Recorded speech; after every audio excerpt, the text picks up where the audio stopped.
साथ बदलते हैं। प्राचीन काल में युद्ध बाजुओं की ताकत पर आमने सामने खेले जाते थे।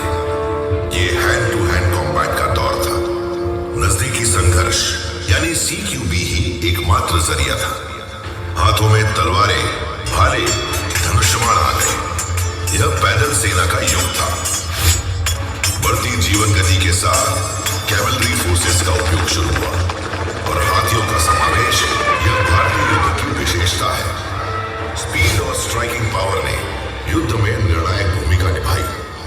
इससे मुझे दुश्मन को आउटफ्लैंक करने की क्षमता प्राप्त हुई।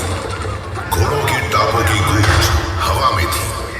तभी बारूद के धमाके ने युद्ध की परिभाषा ही बदल डाली।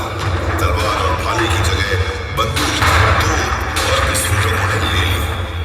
बारूद ने सेनाओं को दुश्मन के गिरोह को ध्वस्त करने की शक्ति प्रदान की। युद्ध भूमि का विस्तार दूर दराज तक हुआ। ऑफेंसिव मेजर्स के साथ डिफेंसिव तकनीक भी परिष्कृत हुई। जीत का मापदंड केवल आक्रमण नहीं बल्कि प्रतिरोध भी है।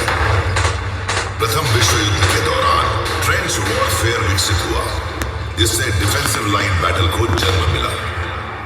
सैनिक ट्रेंच का इस्तेमाल कर लंबी अवधि तक लड़ाई लड़ने लगे। अब लड़ाई 24 घंटे चलने लगी। टैंकों के आगमन के साथ युद्ध का चलन ही बदल गया। मैकेनाइज्ड वॉरफेयर के साथ गोलाबारी और गतिशीलता ने युद्ध को आक्रामक रूप दिया। इसमें तेज गति से हमले और शॉक एक्शन शामिल थे।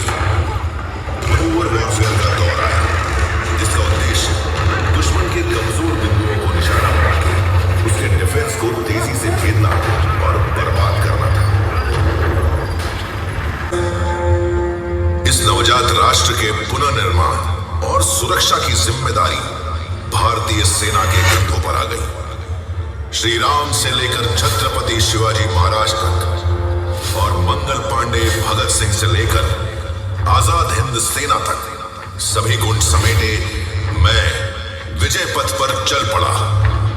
भारतीय सेना का अजेय सैनिक। मेरे जीवन को उद्देश्य मिला, सेवा परमो धर्म।